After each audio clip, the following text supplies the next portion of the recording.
So he happened to be one of the head promoters. So like I was telling him like, hey, I know there's a business behind this. I'm just trying to learn. So I started shadowing him very frequently. Like, so he would like book artists and then help me understand, all right, cool.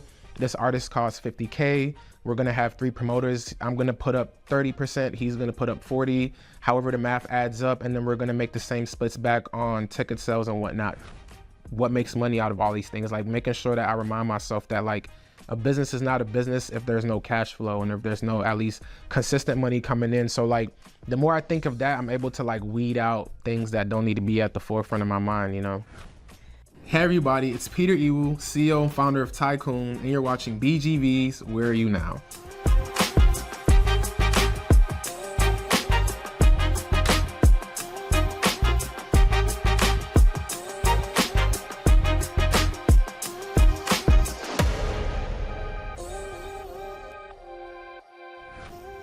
Hello. Hello. What's up, Peter? How you doing, Omi? Hey, I'm so excited to talk to you because, let's see, you are part of the BGV NextGen cohort, the first one, which is 2021, I think. Time flies. Crazy. 224 now. So, for the people, because I already know. Yep. So if they don't know, they need to figure it out. Yep. Right? So tell us, what is your business? What does it do? Yeah, so I'm the CEO and founder of Tykoon. We are a minority conglomerate that houses management and marketing in the sports, music, and film industry.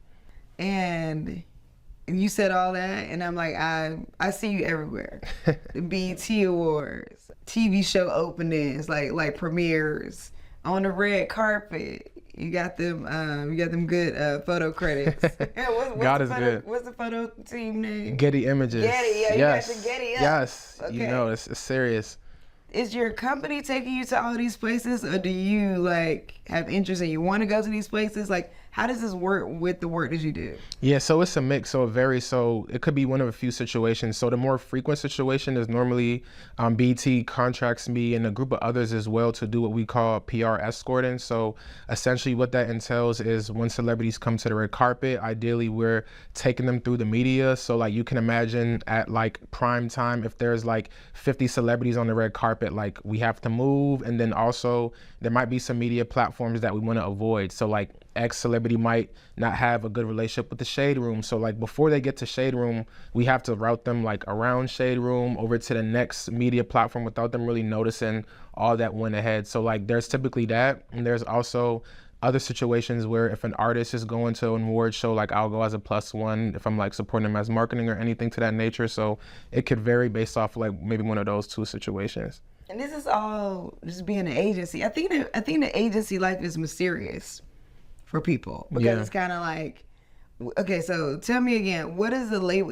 Do you label it like multimedia? Do you label it like arts? Yeah, so I could break that down. So on the agency side, we primarily work with like nonprofits and creators. So we typically lead social media strategy. So thinking about what that tone of voice is going to be, who that target audience is going to be, what platforms are they living on, and then what type of content are we putting out to reach that audience on those platforms.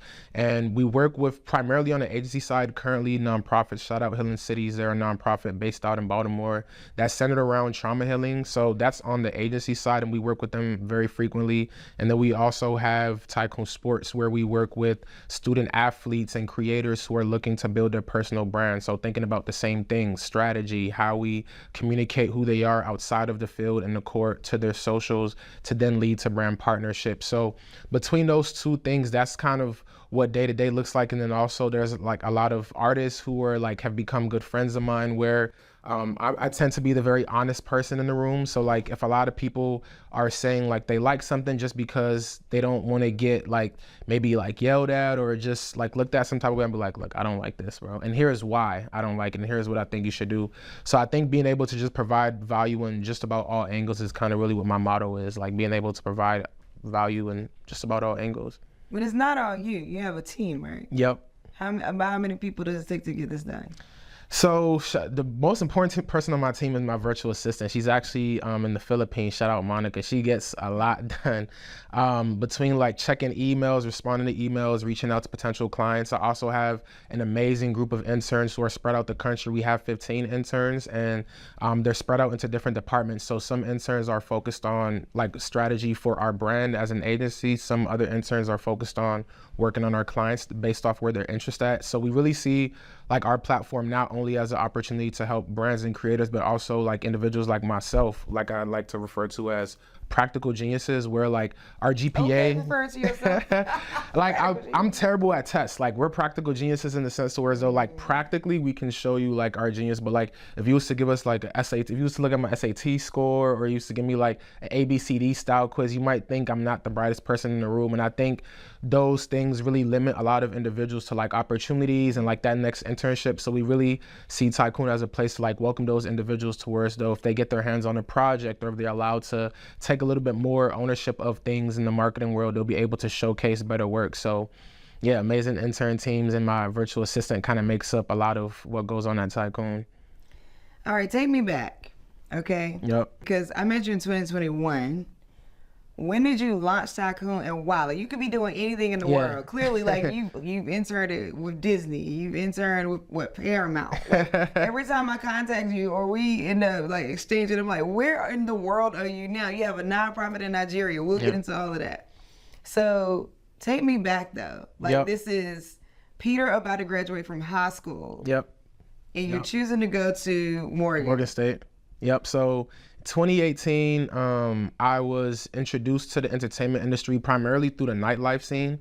So I had a cousin who was very frequently in the nightlife scene, and he was into the business of it. So like he was promoting like table bookings and reservations and whatnot. So I was very intrigued on like the business of like the nightlife and whatnot, so kind of started watching him, and then I just started going myself to kind of see if I can get like more firsthand experience. And at the time I was going to the club underage, so like it was a specific guy, I won't name drop him, but like he would always get me in because he knew what my intentions was. So like I was telling him like, hey, I know like there's a business behind this, I'm just trying to learn. So he happened to be one of the head promoters, so he was responsible for booking the celebrities and then also like managing the lines and whatnot. So I started shadowing him very frequently, like so he would like book artists and then help me understand, all right, cool, this artist costs $50K, we're gonna have 3 promoters, I'm gonna put up 30%, he's gonna put up 40, however the math adds up, and then we're gonna make the same splits back on ticket sales and whatnot. So I then decided like, you know what, like I wanna try this out. Started doing that, supporting with like bringing artists to the area. At the time, it was a club that's no longer actually open. So that was right before I went into college. And so by the time I went into college, I was semi like cemented into the nightlife space, and I was kind of bringing it over to like Morgan. Yeah, I was the party dude. Exactly. Like, oh yeah, that guy. So crazy parties. Terrence like J was that guy. Yeah. So I went to school with him. He went to A&T, and he honestly, like looking at him now, we would have never thought he would be. We were like, what? He was not cool. He was lame. Okay, he was that dude that was pushing the flyers. Yep. Then he was a radio host. Yep. Then he just got cooler and cooler and cooler over time. That's exactly how it happens. That's literally like the same thing, promoting flyers, like sliding them under people's dorms. I literally have videos where I would like slide flyers under people's dorm before they wake up for a party, hang them up on the roof and get them stuck up there. It was just all types of guerrilla marketing going on at the time. And then because in the college like scene, party promotion is so frequent and common, I decided like I wanted to do something different. So funny enough, I also kind of landed in media. At the time, I didn't want to be on camera because I was scared, to say the least. So I just brought other people who were like really good with like on camera speaking, had great personalities, and I was just like matchmaking like talent with hosts, and most of the hosts were like my peers, so we were probably going to school together and they probably wanted the experience, so it was very easy to piece up. So that's where Tykoon Talks came from. So we started interviewing a lot of like local talent, influencers, business owners in the Baltimore. I'm gonna start counting because there's a lot of Tykoon. It's gonna be a lot of Tykoon. Tykoon Talks is first. Well, it started with the nightlife stuff, Tykoon Entertainment. Okay, Tykoon Entertainment. Yeah. Then Tykoon Talks. Yeah. Okay, we got 2 because I know there's like 3 more. Okay. Yeah, so it's a lot of Tykoon. So we started Tykoon Talks, and yeah, we had amazing media hosts across like various universities who wanted to get into the space. And then a lot of the guests were very appreciative of us being able to like bring them on the college campus, and they were able to access that Gen Z community. So we're like, yo, like how can we do this more? Like how can we engage with the college? And then that's when like it started snowballing. Very frequent conversations of those themes started to come up, and then marketing came up in my head, and it's like, hey, can you help us market? Can you help us do this? And at the time, we were doing the interviews in one of the school buildings, and I wasn't a major at first strategic communication at the time. So the people who were using, who owned the building, were like, hey, we see you use this building a lot. Like, what major are you? And at the time, I was services supply chain. They were just able to get me first. I don't know why I was doing that. But yeah, and like what your degree? Okay, so you started a degree in service and supply chain. They just convinced me. Like they just convinced me first. The department, they did very good with like getting me in first. They were good at marketing. Yeah, they were good at marketing. Hey. They came to me at high school. They were like, look, we think you would love this. I'm like, look, that's the only school that's come to me, so let's do it. But when I was doing all those interviews, they was like, hey, like, have you thought about this degree? That's very aligned with what you're already doing. So that's how I switched to strategic communication, because the owners of the department were in the place where I was doing a lot of the media. So I switched over, and then that's when things started rolling, because what I was doing in person started becoming what I was learning in school, because like my coursework was overlapping with my experience. So I was like, all right, this is what works. I wanna talk about that, because I think that so many times people go to school with one angle. They're like, oh, I'm gonna go to school, I'm gonna do this thing.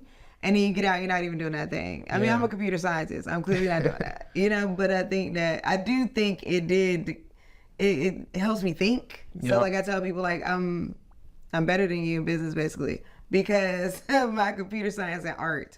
Like pulling those two things together, like being an artist and being a computer scientist, I'm like able to think and solve problems in a certain way, or see the world, or like turn a situation on its head in a certain way. So that's interesting that like first you were in this misalignment with, I can't even imagine you doing supply chain right now. Me either. I don't know. Right, like it doesn't even feel like but me at all. Then it clicks, and you're like learning in school what you're deciding to do with your life. Yeah. That's really good. And that's what I tell people. I always tell people, like, if you go to school, like, try and figure out like what the passion is, and if you go in as an undecided major, like try and stack up electives that lean towards what the passion is, and like it'll get to a point where school won't even feel like school, because as soon as I switched my major, 4.0s, boom, really? boom, wow. Because it was just like me having a regular conversation, you know what I mean? It was just like, this is what I'm already doing for people, so it's like, for a grade, let's get it, you know what I mean? It became that type of experience for me. And then like I think university too, to the point you're bringing up, I always tell people, like, even just like the network, you know what I mean? So like when we talk about interns, like a lot of people who worked for me were people who went to my school, you know what I mean? They just wanted that experience. A lot of my interns now like heard about me because I went to their school, you know what I mean? So it's like that network of being around like 3,000 to 4,000 people on an everyday basis, talk more of the professors and the connections they have, and like how much they want to see you in, so they're able to say like, you know, this student was a part of my class, whatever. So I think that like, and then obviously, like you were just saying too, like the discipline too, like time management, punctuality, being able to at least like respond to emails on time, or at least write emails. I think like those little things were some of the values that came from like my college experience, obviously along with like the coursework material and everything. I mean, shout out to Morgan State. Shout out to Morgan State. All that, but okay. I'm curious, so, you know, you're out of school, clearly you continue. So we got Tykoon Entertainment, Tykoon Talks. What came next? Tykoon Agency. So like as a lot of the marketing conversations start to spiral, and my coursework is starting to like align, I'm like, you know what, like what I'm learning in school, I can make that like a business and make money from that.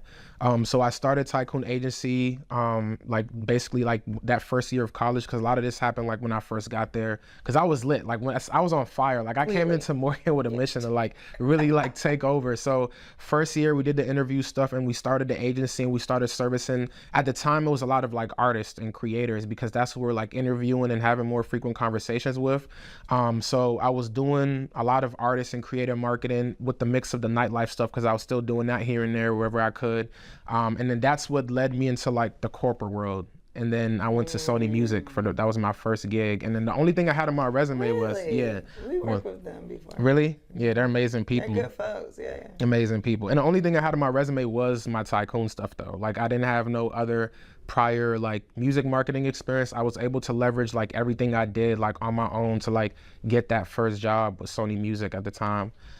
So yeah, it was an amazing program, and essentially like we were tasked with a market. So like my market was obviously Baltimore, so I was responsible for like any Sony Music artist that came to town to let the label know, at least if they had a tour, like we would go to the tours and like disseminate the information on if it's like a lot of males, females, young, older people, like the most high energy moments of the show, low energy moments, and like send a report back to the label. Also do like social media campaigns. So that's when I realized that like my strategy while I'm in college is going to be run the business, get like temporary internships so you can like learn how the big dogs do it, take notes, like take notes what you like, what you don't like, and then go and add a little spice of Tykoon. So like I did that for a little spice of Tykoon. I like that. I see how you did that. Okay, but wait. So this is amazing. I don't know if you stop to think about this because I see you move. I know you're on your grind all the time. But I just want to give you your flowers and say, like, this is actually amazing for a college student to have this much grind, this much determination, get out there, start 3 divisions of the company. You haven't even graduated from college at that point yet. Where does all this drive come from? What? That's a good question. Yeah, like, how did you? I mean, I will say, like, there was definitely a lot of doubt in my life, you know. I mean, just even starting with my personal life, as you know, like I had lost my father when I was 7. My mom is still to this day is a single mom, and like we were supposed to be in Africa because my dad brought my mom to America from Africa, you know what I mean? So like a lot of people thought that when he passed, like we would just go back to Africa, we wouldn't be good for anything. My mom didn't go to school either, so like I'm a first generation college student, so like a lot of people didn't even think I would go to college. A lot of people didn't think that we'd be able to finish.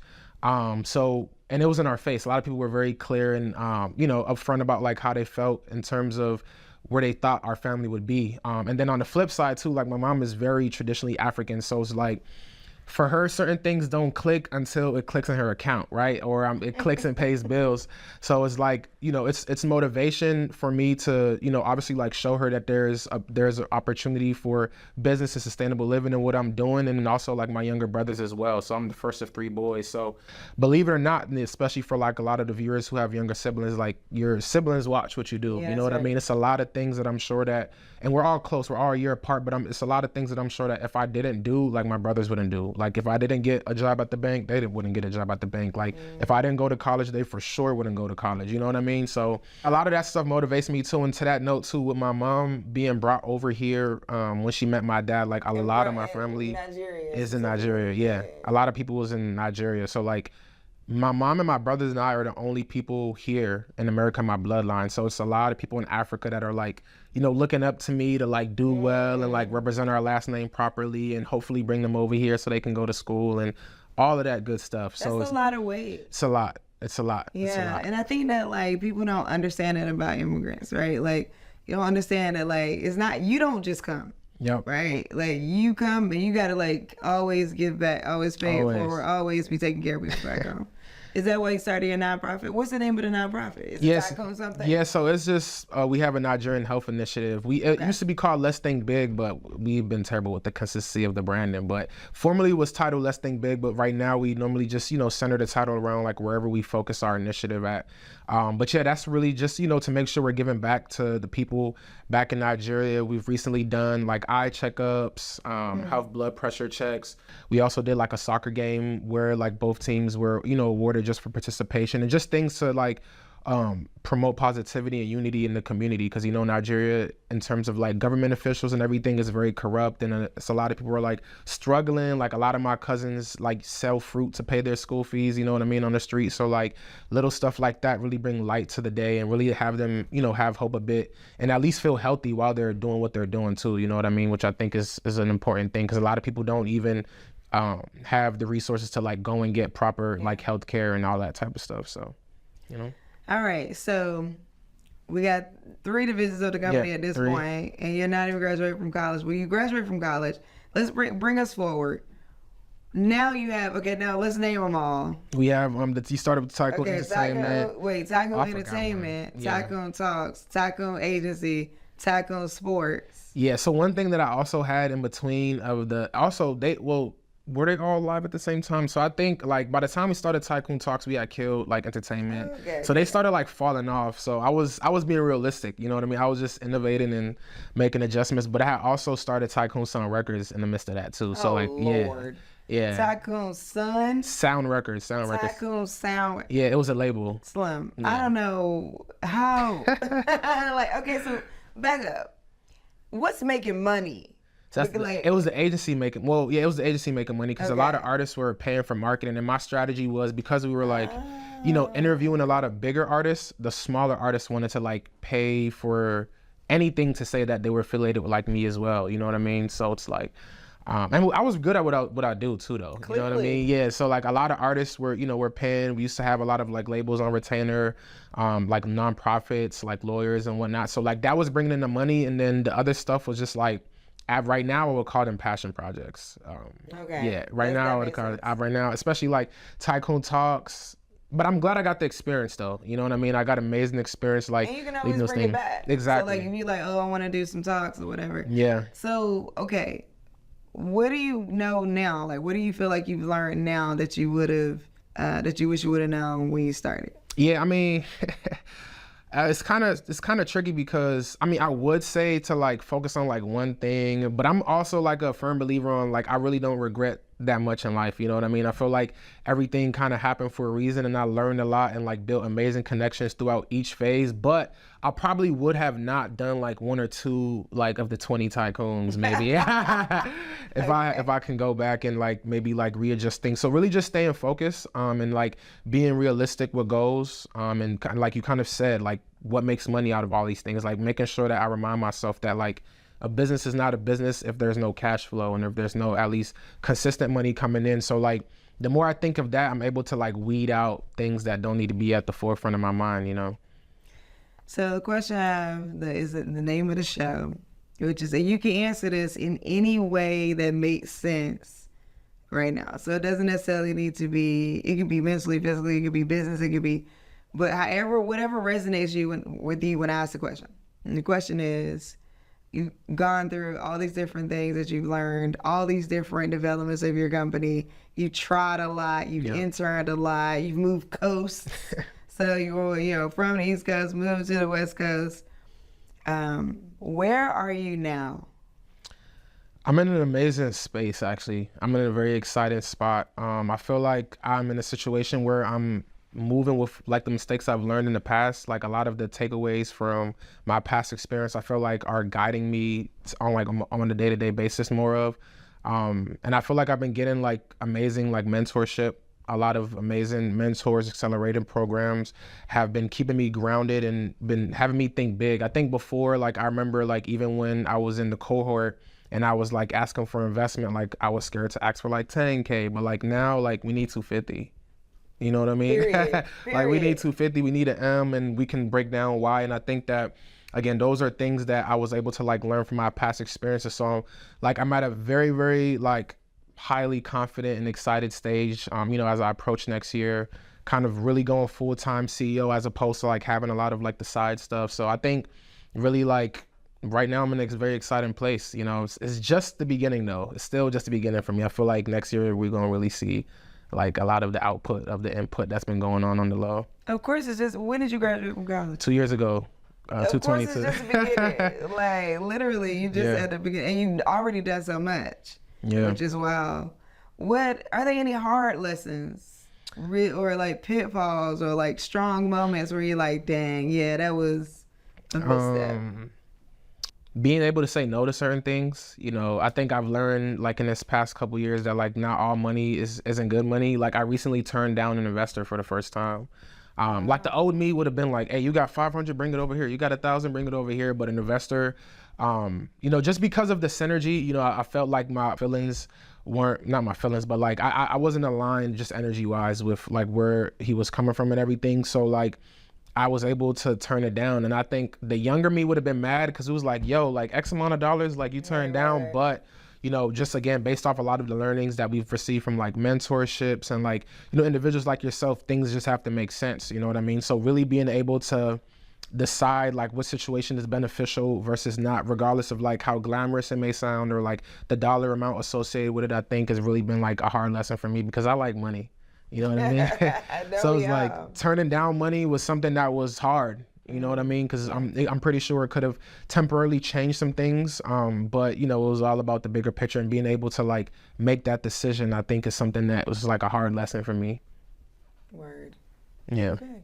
And I had to like learn a lot of like venture capitalist lingo, like saves and that, like it was a lot of stuff that I had to go learn. So it was, I guess it was also a lesson in the sense to where as though like as much as I've done, there's still a lot to learn. You know what I mean? Next? Tykoon Sports. And I know that we touched on it briefly, but that's what I'm really, really excited about because in terms of like a lot of the businesses that I've done, a lot of the various tycoons, like I think Tykoon Sports is one of the most like exciting and prominent ones just because of like the industry that is in terms of like the name, image, and likeness space and collegiate athletes being able to monetize, and they weren't able before. You know, a lot of student athletes were like left out of the billions of dollars of profits that came from the college sports business. So we're really excited to not only support these student athletes, but we're also fortunate enough to start as one of the first Black NIL agencies.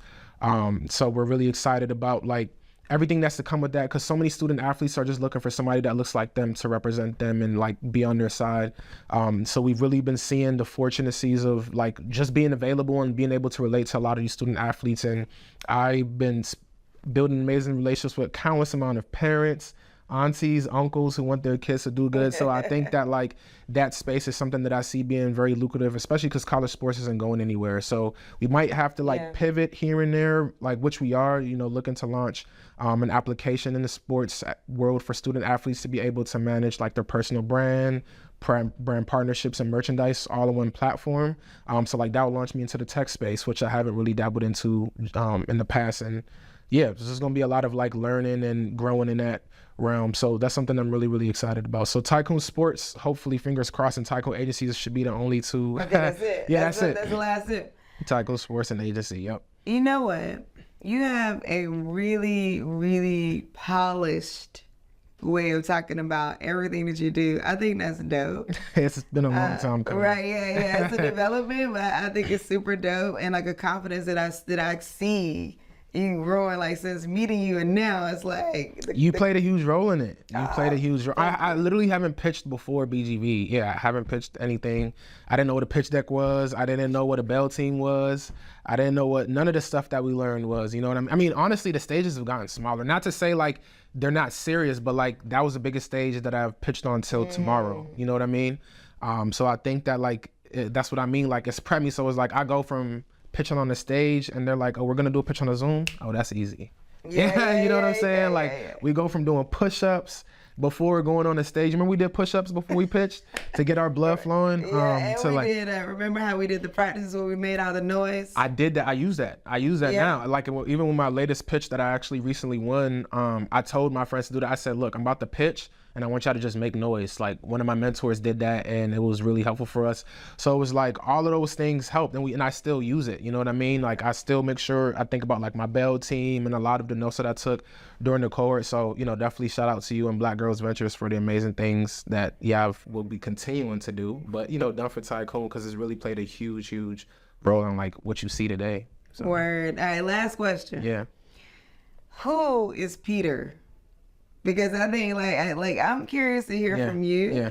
Because you can see your social media profile and it is fantastic. You're everywhere. You're around the world. You're, you know, like I said, you're on the red carpet. You're with the stars. You're doing all the things. It was one cool thing too that I actually want to share with you that I did this year. So I went to because you know I be having a lot of these side quests. I went to Switzerland. Right. I went to I think I mentioned when I went to Switzerland in April. Yes. Yeah. So I went for the United Nations. Let me get this right. It was a long story short. It was a forum that was about African diaspora discrimination on a global level. So like it was representatives from like Mexico, Haiti, Nigeria, America, obviously, like all parts of the world like coming together to talk about like racial discrimination on different fronts. So like there's a digital divide. So like the people who like come up with AI, like what do their backgrounds look like? Obviously education, and it got very, very deep. But saying all of that to say, I like to measure like a lot of my impact, my success by impact. So like obviously like the red carpets and stuff is cool, like the artistry stuff is cool, but like thinking about like how I can be involved in the community, whether it's through like the Nigerian nonprofit or like something like that, where we're like being a part of like really profound conversations, I think is something that I'm like really, really proud of, like really thinking about the community too in terms of like everything that I'm doing, you know? I love that. And it makes so much sense because after you have sort of been in all the rooms, you know, I think Barack Obama was in an interview recently saying, like, you get into these rooms, you just realize these are just people. No matter what levels you go to, you like, oh, I'm sitting with the head of the block or this billionaire, this multimillionaire. You're sitting there in LA, yeah, I'm trying to drink some water. Like, Yeah, sleepy. this is regular. You know, you're like, oh, you're just a regular person, you know? Okay, so who is Peter? Yeah, I had by myself time to think about that. Yeah, I saw what you did there. Yeah, so Peter Iwuh is an entrepreneur, a marketing guru from Hyattsville, Maryland. The first son of Augusta Iwuh, the first of 3 boys, and a name that the viewers should get familiar with. Hey, I love that. Thank you so much for joining me. Thank you for having me. This was great. I appreciate you. I'm super proud of you. I'm so hyped to see whatever you do in the future. Okay, because I need to get to one of these red carpets. Oh, they're waiting for you. They're literally waiting for you. We have to figure that out. Yeah. Just waiting for you. Speeches, awards. Yes. We're calling it. We're calling it. Yes, we're manifesting. Yep. Done.